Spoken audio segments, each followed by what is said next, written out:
impedindo Deus de agir. Veja só, está em Mateus capítulo de número 13 e o verso número 54. Esse é o canal Pregador, onde todo o Evangelho de Jesus Cristo está gravado e comentado da maneira como ele é, sem heresia nenhuma. Eu sou o pastor Arnaldo, da Igreja Shekinah de Deus. O meu lema é a verdade que liberta. Clicando nesse peixinho, vai abrir todos os vídeos e todo o Evangelho vai estar explicado. Você vai lendo e vai entendendo tudo, cara. É uma coisa maravilhosa depois do meu coração, de graça aí para vocês. Está aqui então em Mateus capítulo 13, verso 54. Impedindo Deus de operar. Tem camarada que consegue impedir Deus. Já viu um negócio desse? Vamos ver como que faz para impedir Deus? Quer saber? Como que você faz para impedir Deus de operar? Mas Deus, ninguém pode resisti-lo, ele faz o que ele quer. Deus opera como ele quer, mas tem pessoa que consegue impedir Deus de operar. Você sabia que tem pessoa que faz Deus ficar doente? Tem. De Apocalipse fala assim, ó, que oxalá você fosse quente ou oxalá você fosse frio, mas porque você é morno, eu vou te vomitar da minha boca, porque eu sei que só vomita quem está doente.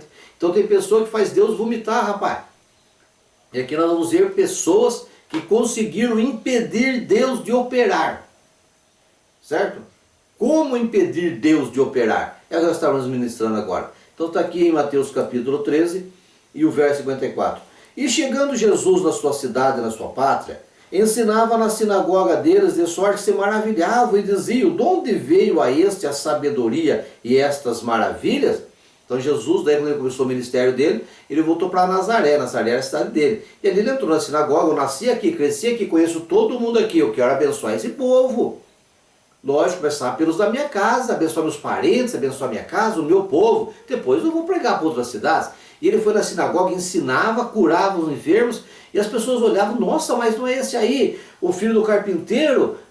De onde que vem essas maravilhas, esses milagres, essa sabedoria para ele? Estudou aqui nas escolas públicas, aqui junto com nossos filhos. Da onde que vem de repente uma sabedoria dessa para ele? Né? Não é este, falavam com eles, o filho do carpinteiro? Não é esse aí o filho de José lá, o carpinteiro? Ele não se chama sua mãe Maria? E os seus irmãos se chamam Tiago, José, Simão e Judas? Ah lá, Jesus tinha 4 irmãos então, né? Um chamava Tiago, outro chamava José, outro chamava Simão e chamava Judas. Mas de onde vem essa sabedoria? Não é esse o filho do carpinteiro lá, o José, lá aquele que morreu, o carpinteiro? Ele não era carpinteiro também, fazendo móveis, fazendo telhado, certo? A mãe dele não chama Maria? É. Mas onde que esse rapaz foi que veio isso aí? Veio do céu, abriu a cabeça dele? Era aqui, de repente, estava junto com a gente aqui trabalhando, pregando prego, de repente o cara ficou sabido.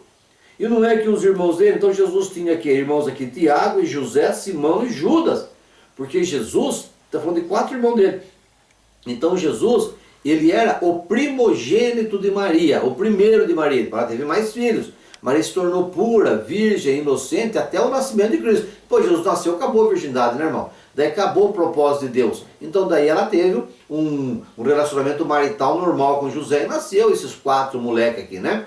Então Jesus, ele é o unigênito de Deus, o único de Deus, mas o primeiro de Maria. E as pessoas confundem essa palavra, unigênito, com primogênito. O unigênito de Deus e o primogênito de Maria. Você está me entendendo? E depois ainda continua, ele fala assim: nossa, mãe, e não estão aqui entre nós todas suas irmãs? De onde lhe vem, pois, tudo isso? E as suas irmãs não estão aqui? Todas. Então não era uma nem todas, não. Se fosse só 2, não está suas 2 irmãs está aqui? A sua irmã não está aqui? Então não falou nem sua, nem suas 2 irmãs. Todas as suas irmãs. Maria produziu bem.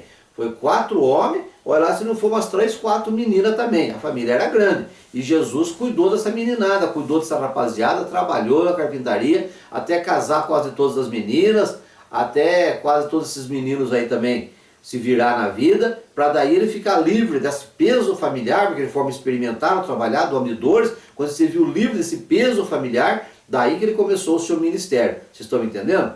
Ali com 30 anos de idade. E fala aqui: escandalizavam-se nele. Jesus, porém, lhes dizia: não há profeta sem honra a não ser na sua pátria e na sua casa, porque sua mãe e seus irmãos não criam nele. Inclusive tem uma passagem que ele estava pregando numa casa, que veio Maria com seus irmãos trazendo cordas para amarrá-lo, achando que ele estava louco.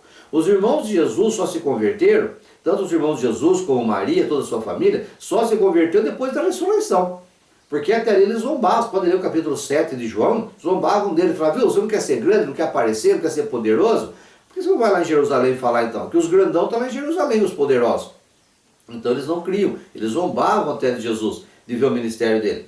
Então eles só foram se converter depois da ressurreição de Jesus. Jesus falou, um profeta tem honra em todo lugar, menos na sua casa. Então se você está tendo problema na sua casa, no seu lar, em pregar, em dar um testemunho de crente, é na casa que é o problema. Eu, graças a Deus, já superei isso, pelo menos na minha família, na minha casa.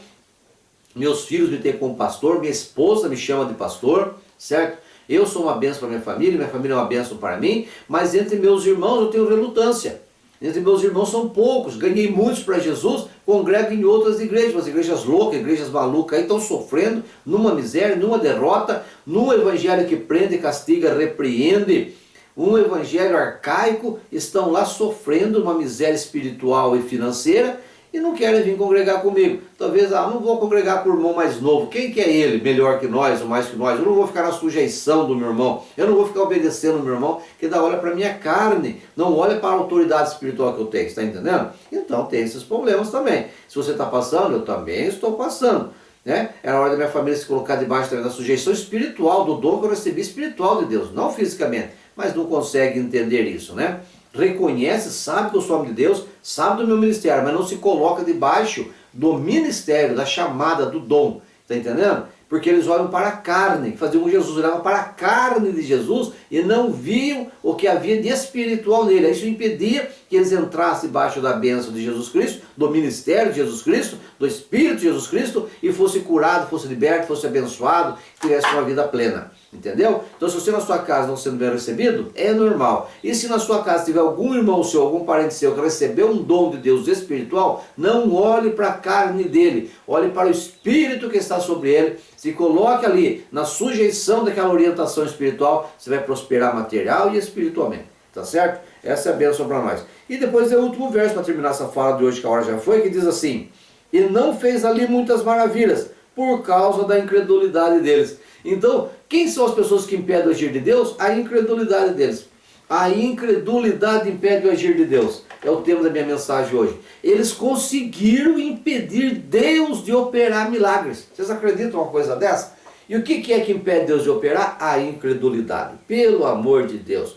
Não vejo na igreja pregadores bons, oradores bons, mas a incredulidade do povo impede Deus de operar. Não crê que Deus pode fazer aquilo. Que isso não aconteça na sua vida. Jesus tem maravilhas para fazer na sua vida, na minha vida, na sua igreja. Mas a nossa incredulidade impede Deus de agir.